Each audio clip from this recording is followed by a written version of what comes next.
K방산? 그거 거품이 심한 거 아닌가요? 한국은 한미동맹 없이는 싸울 수도 방어할 수도 없는 나라잖아요. 여기 전 세계 군사 전략을 쥐락펴락하던 독일의 최고 군사 전문가가 있었습니다. 그가 공식 석상에서 한국은 우연히 살아남은 나라일 뿐 기술도 전략도 자원도 없는 나라라고 맹비난을 했는데요. 그의 말 한마디에 수천억 달러가 움직였고 국가의 운명이 바뀌곤 했죠. 하지만 그가 어느 날 갑자기 양복깃을 고쳐 세우고는 전 세계 앞에서 이렇게 말했습니다. 내가 틀렸습니다.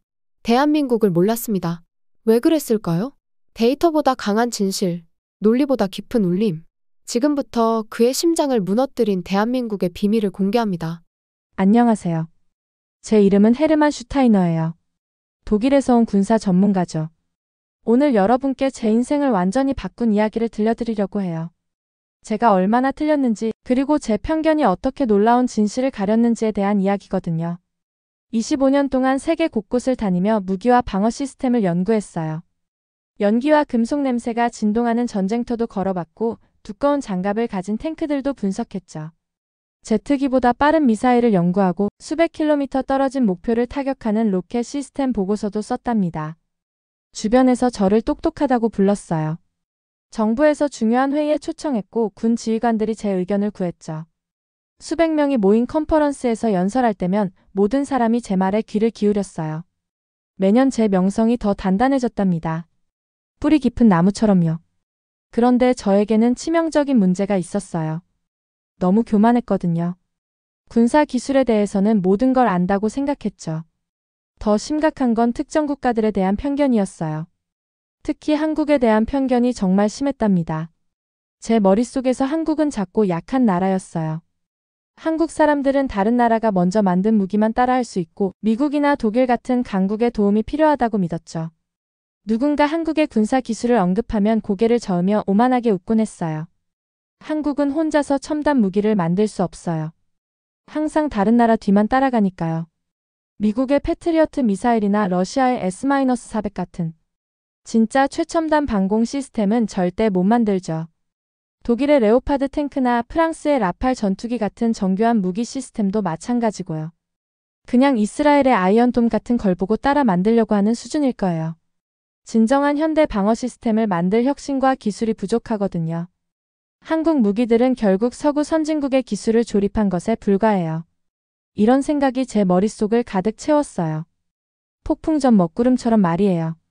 한국이 K-9 자주포를 만들었다고 해도 독일 기술을 베낀 거겠지. 칼 T-50 고등훈련기를 개발했다고 해도 록히드 마틴의 도움 없이는 불가능했을 거야 라고 생각했죠. 심지어 한국이 세계 무기 수출 순위에서 상위권에 올랐다는 소식을 들어도 그건 단순한 조립품을 파는 거지 진짜 기술력은 아니야 라고 치부해버렸어요. 제 믿음을 의심해본 적도 혹시 틀렸을지 모른다는 생각도 해본 적이 없었답니다. 그런데 모든 걸 바꾼 봄날이 왔어요.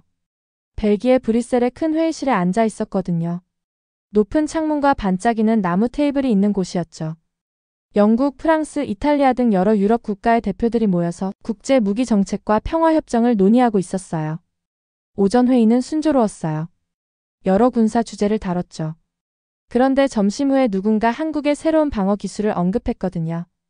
K239 천둥 다연장 로켓 시스템이라는 거였어요. 그 순간 제 오만함이 폭발했어요. 가만히 있을 수가 없었죠. 의자에서 벌떡 일어나며 모든 사람의 시선을 받았어요. 제 목소리가 조용한 회의실을 갈랐답니다. 한국의 K239 천둥 시스템은 그냥 구식 집속탄이에요. 큰 소리로 선언했죠. 인도주의 원칙을 위반하는 위험한 무기라고요. 한국은 현대 자위 기술을 이해하지 못해요. 당장 금지되어야 합니다. 더 열정적으로 계속했어요. 한국은 항상 다른 나라에 의존해 왔잖아요. 혼자서 진짜 첨단 군사 시스템을 개발할 수 없어요. 이 K239가 그들이 아직도 50년 전 사고방식에 머물러 있다는 증거예요.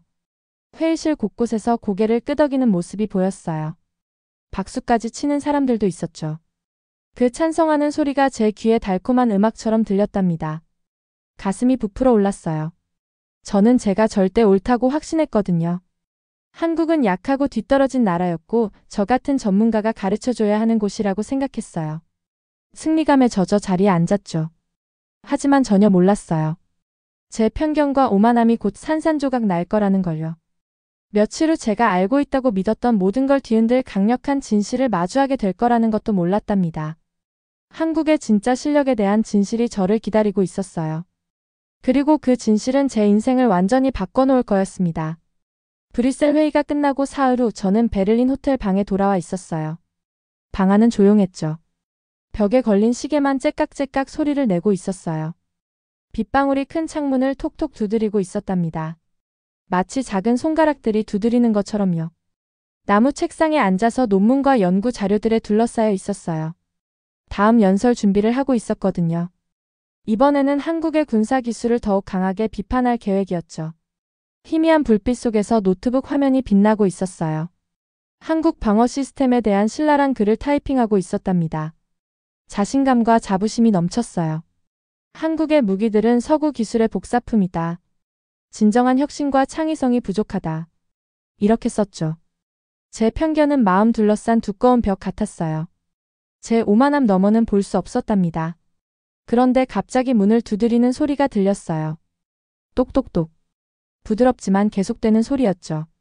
노트북에서 고개를 들었어요. 방해받는 게 짜증났거든요. 누굴까? 혼잣말을 하며 카페 뒤를 걸어가서 무거운 문을 열었어요. 복도에 처음 보는 남자가 서 있었답니다. 아시아계였죠. 50대쯤 되어 보였어요. 철퇴 안경 너머로 친절한 눈빛이 보였어요. 어두운 정장을 입고 두꺼운 가죽 폴더를 팔밑에 끼고 있었답니다. 죄송합니다. 완벽한 영어로 정중하게 말했어요. 헤르만 슈타이너 박사님이신가요? 고개를 끄덕였어요. 의심스러웠거든요. 그렇습니다. 뭔 일이시죠? 그 남자가 살짝 고개를 숙였어요. 제 이름은 나카무라 겐지입니다. 일본에서 온 방위 연구원이에요. 3일 전 브뤼셀에서 박사님의 발표를 들었거든요. 배가 조여들었어요. 뭔가 잘못 말한 게 있었나? 논쟁하러 온 건가? 나카무라가 차분하고 정중한 목소리로 계속 말했어요. 박사님, 보여드릴 매우 중요한 것이 있어요. 한국의 군사 역사에 대해 박사님이 이해하셔야 할 것이 있답니다. 웃음이 나올 뻔했어요. 군사 역사라고요? 옛날 역사가 현대 무기에 대해 뭘 가르쳐 줄 수 있다는 거죠? 제 오만함이 다시 불타올랐어요. 나카무라 씨. 손을 흔들며 무시하는 투로 말했죠. 관심은 고맙지만 저는 너무 바빠요. 역사 이야기가 현대 군사 시스템에 대한 사실을 바꿀 수는 없거든요. 하지만 나카무라는 포기하지 않았어요. 눈빛이 흔들림 없이 단단했답니다. 박사님, 딱 10분만 시간을 내주세요. 제가 보여드릴 것이 한국 방어 기술에 대한 박사님의 생각을 바꿔놓을 거예요. 그의 목소리에 뭔가가 있었어요. 확신이었죠. 예상하지 못했던 조용한 힘이 느껴졌답니다. 제 판단을 거슬러서 한 발 물러서며 그를 호텔 방으로 들여보냈어요. 나카무라가 제 책상으로 걸어가서 가죽 폴더를 나무 표면에 조심스럽게 놓았어요. 천천히 열었죠. 소중한 보물을 드러내는 사람처럼요. 안에는 오래된 종이들, 발행 그림들, 수백 년은 되어 보이는 고문서들이 들어 있었답니다. 박사님, 부드럽게 말했어요. 이것들은 신기전이라는 것에 대한 문서들입니다. 종이들을 어리둥절하게 바라봤어요. 그림에는 이상한 화살 같은 물체들이 그려져 있었는데 작은 로켓이 달려있는 것처럼 보였어요. 한국 글씨들이 페이지 여백을 가득 채우고 있었답니다. 신기전은 신묘한 기계 화살이라는 뜻이에요. 나카무라가 설명했죠. 500년 전에 한국에서 발명된 다연장 로켓 시스템입니다. 유럽에 비슷한 기술이 나타나기 훨씬 전의 말이에요. 제 자신감이 흔들리기 시작했어요. 하지만 저항했답니다. 이건 그냥 오래된 그림일 뿐이에요. 완고하게 말했죠. 고대 무기는 현대 군사 기술과 아무 관련이 없어요. 나카무라가 참을성 있는 눈빛으로 저를 바라봤어요. 박사님, 진실은 한국이 수세기 동안 방어 시스템을 혁신해 왔다는 거예요. 박사님이 비판하신 K239 천둥 시스템은 서구 기술의 복사품이 아니에요. 500년 전으로 거슬러 올라가는 한국 군사 혁신의 최신 진화형이랍니다. 그림 하나를 가리켰어요. 이 설계를 보세요. 하나의 플랫폼에서 여러 로켓을 발사하는 거예요. 정밀 타격, 광역 커버리지. 익숙하게 들리지 않나요? 심장이 빨리 뛰기 시작했어요. 유사점들은 부인할 수 없었거든요. 하지만 제 자존심이 보고 있는 것을 받아들이길 거부했답니다. 이건 불가능해요. 속삭였어요. 나카무라가 서류들을 정리하며 떠날 준비를 했어요. 문에 도착하기 전에 마지막으로 저를 돌아봤답니다. 박사님, 편견이 진실을 보지 못하게 가리고 있어요. 한국은 항상 혁신가들과 수호자들의 나라였거든요. 그들의 역사를 이해하기 전까지는 그들의 현재를 이해할 수 없을 거예요. 그가 떠난 후 호텔 방에 혼자 서서 그 고문서들이 있었던 빈 공간을 바라봤어요. 진실이 제 오만함의 벽을 뚫고 들어오려 하고 있었죠. 하지만 아직 받아들일 준비가 되지 않았답니다. 아직은 말이에요. 나카무라가 다녀간 지 이틀 동안 그 고대 한국 문서들이 머릿속에서 떠나지 않았어요. 신기전 로켓 그림들이 자꾸만 떠올랐거든요. 일에 집중하려 해도 계속 그 생각만 났어요. 스스로에게 계속 말했죠. 그런 옛날 종이는 아무 의미 없어. 현대 군사기술은 고대 무기와 완전히 다르잖아. 하지만 마음 한구석에서 작은 목소리가 의심을 속삭였어요. 혹시 제가 틀렸다면? 편견 때문에 중요한 걸 놓쳤다면? 그런 생각이 들 때마다 고개를 저었어요. 말도 안 돼. 혼잣말을 하며 그 의심을 밀어냈죠. 내가 25년간 이 분야 전문가로 살아왔는데 뭘 모르겠어? 하지만 신기전 그림들이 자꾸 떠올랐어요. 500년 전 다연장 로켓 시스템이라는 나카무라의 말도 계속 맴돌았죠. 아무리 무시하려 해도 마음 한구석이 불편했어요. 사흘째 되는 날 모든 걸 바꾼 일이 벌어졌어요. 호텔 방에서 아침을 먹고 있는데 복도에서 발걸음 소리가 들렸어요. 그러더니 문 아래로 종이가 밀려 들어오는 소리가 났죠. 가보니 하얀 봉투가 바닥에 놓여 있었어요. 앞면에 깔끔한 글씨로 제 이름이 적혀 있었어요. 헤르만 슈타이너 박사 개인 기밀. 떨리는 손으로 봉투를 집어들었어요. 두껍고 무거워서 중요한 문서가 들어있는 것 같았죠. 조심스럽게 뜯어봤어요. 안에 빨간 도장이 찍힌 폴더가 있었어요. 1급 비밀 기밀 군사 정보라고 적혀 있더군요. 심장이 쿵쾅거리기 시작했어요. 누군가 한국 방어 시스템에 대한 비밀 문서를 보내온 거였어요.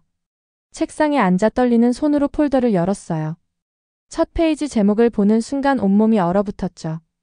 K239 천둥 다연장 로켓 시스템 첨단 정밀 유도 기술.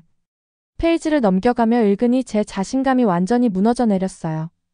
한국 군사 능력에 대해 알고 있다고 생각했던 모든 게 틀렸거든요. 문서는 제가 상상도 못했던 K239 시스템의 놀라운 3가지 특징을 설명하고 있었어요. 첫째가 개별 유도 탄두였어요. 작은 로켓 하나하나가 자체 GPS와 컴퓨터를 가지고 있었거든요. 스스로 판단해서 비행 중에 방향을 바꿔 정확한 목표를 맞출 수 있었어요. 절대 빗나가지 않는 수백 개의 스마트 미사일 같았죠. 기술 도면을 멍하니 바라봤어요. 이게 어떻게 가능하지? 혼잣말이 나왔어요. 한국이 언제부터 이런 첨단 기술을 개발한 거야?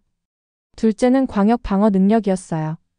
K239 발사대 하나가 축구장 3개 크기 지역을 보호할 수 있었거든요. 적의 공격이 목표에 도달하기 전에 미리 막아내는 거예요. 거대한 보호막 같았어요. 셋째가 가장 충격적이었어요. 인도주의적 목적이었거든요. K239는 무고한 사람들을 공격하려고 만든 게 아니었어요. 수백만 민간인을 죽일 수 있는 적군 포격으로부터 서울을 지키려고 특별히 설계된 거였죠. 문서에 북한 포병 진지들의 상세한 지도가 나와 있었어요. 국경을 따라 수천 문의 대포가 서울을 겨누고 있었거든요. 무고한 가족들에게 죽음의 비를 퍼부을 준비를 하고 있는 거예요. K239는 이런 끔찍한 위협에 맞선 한국의 방패였어요. K239 천둥 시스템은 세계 최첨단 방어 기술이다. 정밀 유도로 부차적 피해를 최소화하면서 민간인 보호를 최대화한다. 이 문장을 소리내어 읽으니 머리를 망치로 맞은 것 같았어요. 그동안 저는 한국 무기를 위험하고 구식이라고 비난해왔거든요. 하지만 진실은 정반대였어요. 한국이 인류 역사상 가장 첨단이고 인도주의적인 방어 시스템을 만들어낸 거였어요. 손이 계속 떨렸어요. 차트와 그래프들이 K239의 놀라운 정확도를 증명하고 있었거든요. 시험 발사 영상들은 모든 로켓이 정확히 목표를 명중시키는 모습을 보여줬어요. 한국이 서구 기술을 베끼는 게 아니야. 처음으로 인정했어요. 오히려 방어 기술 분야에서 세계를 앞서가고 있는 거야. 제 잘못에 무게가 돌덩이처럼 짓눌렀어요. 수년간 한국 군사 능력에 대해 거짓 정보를 퍼뜨려 왔거든요. 제 오만함과 편견이 그들의 놀라운 성취를 가렸던 거예요. 비밀 문서를 덮고 오랫동안 조용히 앉아 있었어요. 밖에 내리던 비는 그쳤고 창문으로 햇빛이 들어왔지만 제 마음속에서는 폭풍이 몰아치고 있었어요. 한국에 대해 알고 있다고 생각했던 모든 게 틀렸어요. 그들은 다른 나라를 따라하는 약한 나라가 아니었어요. 국민을 지키기 위해 혁신적인 기술을 만들어낸 뛰어난 과학자들이었거든요. 진실이 마침내 제 편견의 벽을 부수고 들어오고 있었는데 생각보다 훨씬 더 아팠어요. 그 충격적인 비밀 문서를 읽고 일주일이 지났을 때 또 다른 봉투가 배달됐어요. 이번엔 더욱 놀라운 것이 들어있었죠. 자유의 방패라는 기밀 군사 시뮬레이션 관람 초대장이었거든요. 정부 인장이 찍힌 공식 문서에 이렇게 적혀 있었어요. 헤르만 슈타이너 박사를 한미합동 훈련 참관에 초대합니다. 장소 베를린 외곽 보안 군사시설. 시각 목요일 오전 8시. 손이 아직도 떨리고 있었어요. 그 비밀 문서들 때문에 말이죠. 솔직히 이 초대장을 무시하고 싶었어요. 아무 일도 없었던 척하고 싶었죠. 하지만 마음 한구석에서 진실을 알고 싶어하는 제가 있었어요. 가야 한다는 걸 알았거든요. 목요일 아침이 왔어요. 회색 하늘에 추위가 매서웠죠. 제 머릿속 혼란처럼 짙은 안개를 뚫고 군사시설로 향했어요. 무장한 경비병들이 신분을 몇 번이고 확인한 후에야 철문을 통과할 수 있었답니다. 컴퓨터 화면과 전자장비로 가득한 어두운 방으로 안내받았어요. 냉각 팬들이 윙윙거리고 전자기기들이 웅웅대는 소리가 들렸죠. 여러 나라 군사 관찰단들이 작은 극장처럼 배치된 의자에 앉아 있었어요. 대령 계급장을 단 한국 장교가 앞에 서 있었어요. 반듯한 제복에 당당한 자세였죠. 간단한 인사 후 바로 설명을 시작했답니다. 오늘 보실 시뮬레이션은 최악의 상황입니다. 깔끔한 영어로 말했어요. 북한이 지하 벙커의 수천 문 장거리포로 서울을 공격하는 시나리오예요. 메인 화면이 켜지면서 한반도 지도가 나타났어요. 서울이 밝은 빛의 무리로 보였는데 일상을 살아가는 수백만 시민들을 나타내는 거였죠. 시뮬레이션 시작 시각은 자정입니다. 갑자기 화면이 빨간 점들로 가득해졌어요. 국경 따라 배치된 수천 개의 포병 진지가 일제히 발사를 시작한 거예요. 적군 포탄을 나타내는 빨간 선들이 디지털 하늘을 가로지르며 파멸의 유성처럼 날아갔어요. 가상의 서울이 폭격당하는 걸 공포에 질려봤어요. 건물들이 무너지고 민간 지역의 밝은 불빛들이 깜빡이다 꺼져갔죠. 몇 분 만에 수백만 무고한 가족들이 생사의 갈림길에 서게 됐어요. 서울이 매일 직면하는 현실이 바로 이거구나. 혼자 중얼거리며 한국 상황의 끔찍함을 깨달았어요. 그런데 놀라운 일이 벌어졌어요. 서울 남쪽에서 수십 대의 K239 천둥 발사대가 화면에 나타났거든요. 작은 초록 사각형으로 보였지만 한국 최첨단 방어 기술의 상징이었죠. 한국 대령이 차분한 목소리로 말했어요. 방어 대응을 시작합니다. K239 천둥 시스템이 적 목표를 공격해요. 다음 순간 숨이 막힐 정도로 놀라운 광경이 펼쳐졌어요. K239 진지에서 수백 개의 파란 광선이 발사됐거든요. 하지만 이건 무작정 쏘아대는 게 아니었어요. 각각이 특정적 목표를 향해 정확한 경로로 날아갔죠. 비밀 문서에서 읽었던 유도 시스템이 완벽하게 작동하고 있었어요.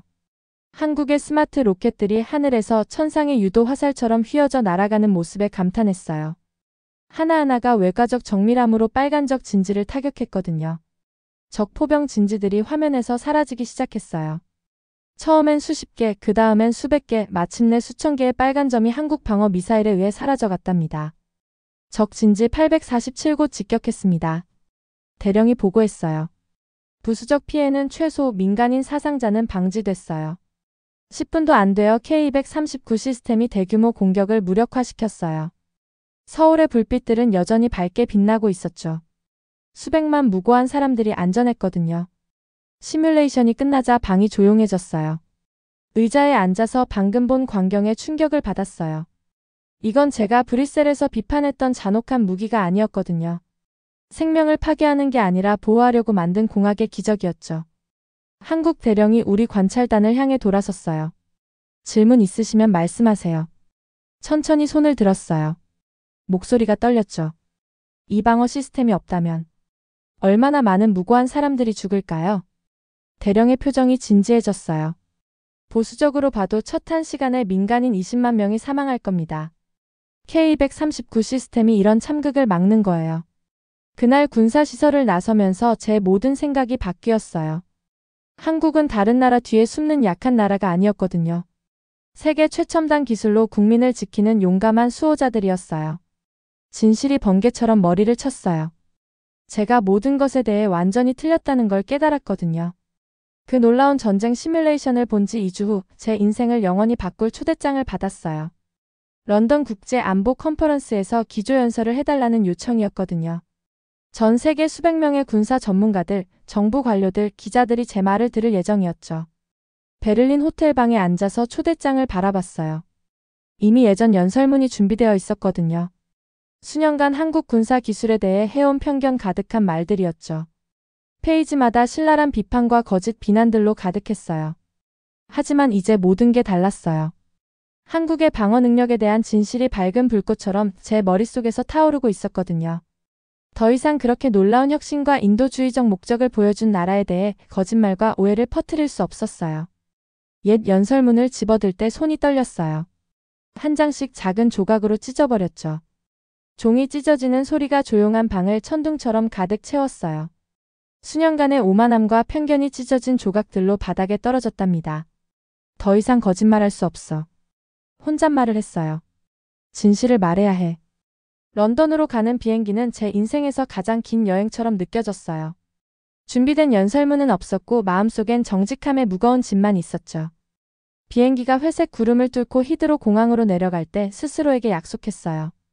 오늘은 세상에 한국에 대한 진짜 진실을 말하겠다고요. 컨퍼런스 홀은 거대했어요. 높은 대리석 기둥들과 천장에 매달린 크리스털 샹들리에가 있었죠. 50개국에서 온 500명이 넘는 대표들이 빨간 벨벳 의자를 가득 채웠어요. 주요 방송사 카메라 크루들이 무대를 향해 렌즈를 겨누고 있었답니다. 수십 개 언어로 대화하는 소리가 홀을 가득 채웠어요. 제 이름이 호명됐을 때 홀이 조용해졌죠. 연단으로 천천히 걸어갔는데 심장이 전쟁북처럼 쿵쾅거렸거든요. 밝은 무대 조명이 다른 모든 걸 어둠으로 만들어버렸어요. 수백 개의 시선이 저를 지켜보며 전문가 분석을 기다리고 있다는 걸 느꼈답니다. 연단에 손을 올리고 사람들의 바다를 바라봤어요. 잠시 말이 나오지 않았어요. 제가 할 고백의 무게가 무거운 돌처럼 저를 짓눌렀거든요. 그때 목소리를 찾았어요. 존경하는 대표 여러분. 조용한 홀에 제 말이 울려 퍼졌어요. 오늘 여러분 중 많은 분들을 충격에 빠뜨릴 고백을 해야 합니다. 수년간 저는 한국의 군사 능력에 대해 잘못 알고 있었어요. 제 편견과 오만함이 그들의 놀라운 성과를 보지 못하게 가렸거든요. 청중 사이로 속삭임의 물결이 퍼져나갔어요. 어떤 사람들은 놀라서 몸을 앞으로 기울였죠. 다른 사람들은 혼란스러워 눈살을 찌푸렸어요. 하지만 저는 점점 더 확신에 찬 목소리로 계속 말했답니다. 한때 저는 한국의 K239 천둥 시스템을 금지되어야 할 위험한 무기라고 불렀어요. 완전히 틀렸죠. 이 시스템은 무고한 생명을 보호하기 위해 특별히 설계된 세계 최첨단 방어 기술을 나타내는 거예요. 500년 전 신기전 로켓에 대해 말하며 한국의 군사 혁신 역사를 증명했어요. 외과적 정확도로 수백만 민간인을 방어할 수 있는 정밀 유도 시스템에 대해 설명했죠. 전쟁 시뮬레이션이 어떻게 한국 방어 시스템의 인도주의적 목적을 보여줬는지 이야기했답니다. 한국은 서구 기술을 복사하는 게 아닙니다. 확신에 찬 목소리로 선언했어요. 그들이 방어 혁신 분야에서 세계를 이끌고 있어요. 그들은 침략자가 아니라 보호자예요. 이제 청중이 완전히 조용해졌어요. 어떤 대표들은 눈에 눈물을 글썽이고 있었죠. 다른 사람들은 천천히 고개를 끄덕이며 이해한다는 표정이었어요. 저는 군사기술을 연구하는 데 평생을 바쳤습니다. 계속 말했어요. 하지만 수년간의 학문적 연구보다 한국에서 진정한 방어에 대해 더 많이 배웠어요. 그들이 가르쳐준 건 진정한 힘은 적을 파괴하는 게 아니라 다른 사람들을 보호하는 데서 나온다는 거였답니다. 잠시 멈추고 홀을 한 번 더 둘러봤어요. 신사숙녀 여러분, 한국의 방어 능력에 대해 잘못된 정보를 퍼뜨린 것에 대해 용서를 구합니다. 그리고 한국을 인도주의적 방어 기술의 리더로 인정하는 데 함께해 주시길 부탁드려요. 연설을 마쳤을 때 홀이 영원처럼 느껴지는 시간 동안 조용했어요. 그러다 천천히 한 사람이 박수를 치기 시작했죠. 그 다음 또 다른 사람이. 곧 청중 전체가 일어서서 몇 분간 지속된 기립박수를 보내줬어요. 컨퍼런스 후 수십 명의 대표들이 존경과 감탄을 표하며 제게 다가왔어요. 제 정직함과 용기에 감사를 표했죠. 많은 사람들이 제 연설이 한국의 군사 상황에 대한 이해를 바꿔놓았다고 말했답니다. 그날 밤 런던 호텔 방에 혼자 있을 때 이전에 경험해본 적 없는 평화로움을 느꼈어요. 편견의 짐이 제 어깨에서 벗겨진 거예요. 마침내 진실을 말했고 그 진실이 저를 자유롭게 해줬거든요. 한국은 더 이상 제가 비판하는 나라가 아니었어요. 제가 존경하고 감탄하는 나라가 되었죠. 그들이 진정한 힘이 무엇인지 보여줬어요. 스스로를 보호할 수 없는 사람들을 지킬 용기 말이에요. 오늘의 사연은 여기까지입니다. 사연이 마음에 드셨다면 구독과 좋아요 부탁드려요. 여러분의 버튼 하나로 영상 제작에 큰 힘이 됩니다. 다음에 더 큰 감동적인 사연으로 찾아뵙겠습니다. 감사합니다.